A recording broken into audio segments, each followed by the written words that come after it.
living in the past, you're going to be depressed because you are rehashing things that happened to you that are not going to happen again. If you're living in the future, you're going to be anxious because you are anticipating what's coming or you're wishing for things that aren't happening yet. Being in the present moment is where you will have the greatest control and where happiness flourishes. We surround ourselves around people that make us feel great, that tell us what we want to hear. The second we put ourselves amongst the uncommon people, we don't like that feeling. I don't know, I lost my edge. What's going on? Because once you hit the top of the mountain, guess what happened? I'm good. I'm good. So you wonder why you're falling down now. Because once you reach the top of the mountain, you got to build another one. That's mediocrity. There's a lot of people in mediocrity who have a nice resume, but they're one-timers, man. You don't become what you want. You become where your habits take you. There's no ending. And that's the person I listen to. That's the person who's gained knowledge. You gain knowledge through suffering.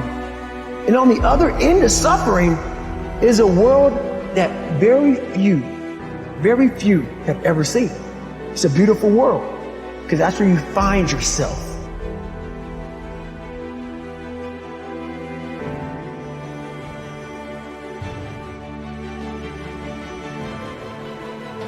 So it's the same thing with failure. It's how you use it.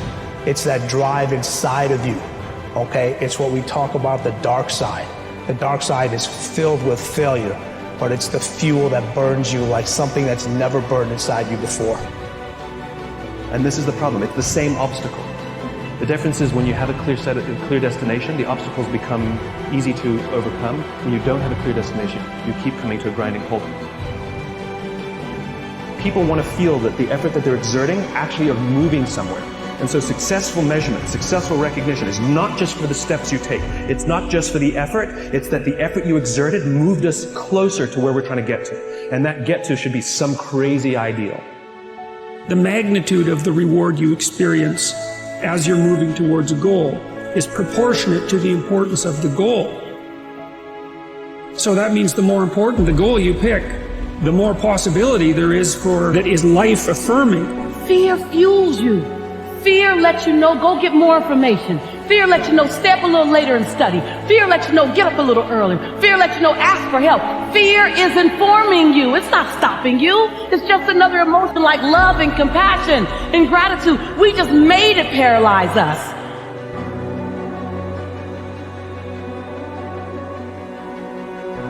And if we are conditioned, if we've conditioned ourselves to believe certain kinds of things, and one of the things that we kind of believe and hang on to and live with is this whole idea that all of the things that happened to me in my past are what are keeping me from doing what I'd like to do today.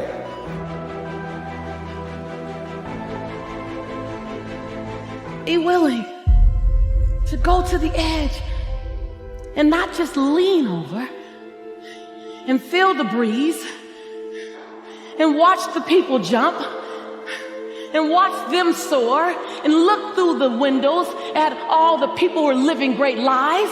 Don't just go to the edge and feel it. Be willing to lean. Feel your heartbeat. Feel it. That lets you know you're alive. That lets you know you're okay. There's a formula for misery. And what we do in our life is we compare ourselves to the best day and the best picture on social media that we see of somebody else. We compare ourselves at different times in our lives too. You know, even if you're in a relationship, comparing your relationship in its 5th year to its 5th week isn't fair to that relationship. There's different stages in our life. So comparison is a pathway. There's pathways to happiness and there's pathways that lead us to unhappiness. One of those for sure is comparison. And it's an ego thing oftentimes with us. We're always trying to one-up things in our life. It's a matter, I think, really, of being more present in the moment in your life and saying, I deserve to be happy right now. It has a very specific, universal formula.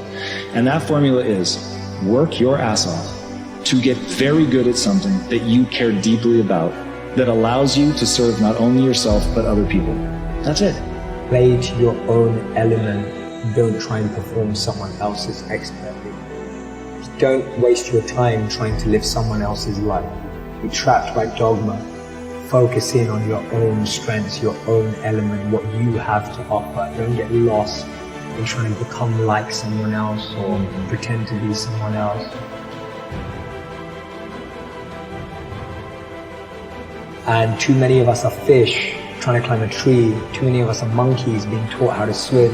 Too many of us are lions being taught to live like cats. We're not getting to live in our element.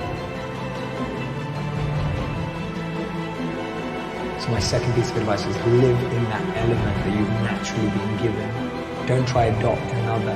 You know, we've all got a special genius inside of us.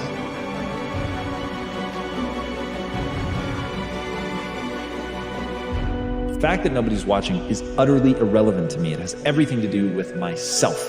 Now, the reason that this is important, the reason that I think that people need to do this is because that's how you shape your behavior. So, like water, over time can create the Grand Canyon, or you can take a polishing rock and shape stones. You can shape your personality. You can certainly shape your identity and shape your behaviors if you learn how to reward and punish yourself. A lot of people don't want to hear that. That is the truth of the human condition.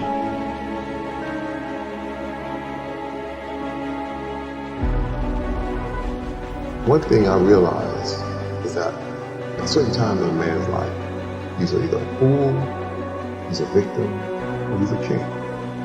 And when you're a fool, you're like, you think there are no consequences for your actions, but there are always consequences for every act you do, everything.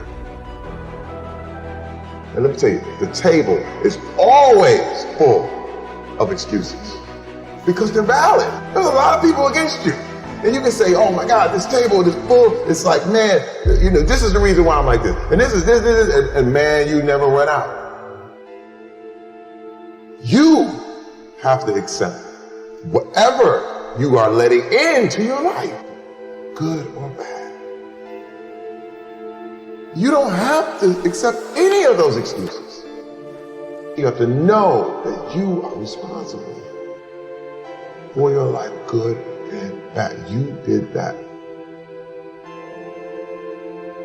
So if something's not right, it's your responsibility to change it.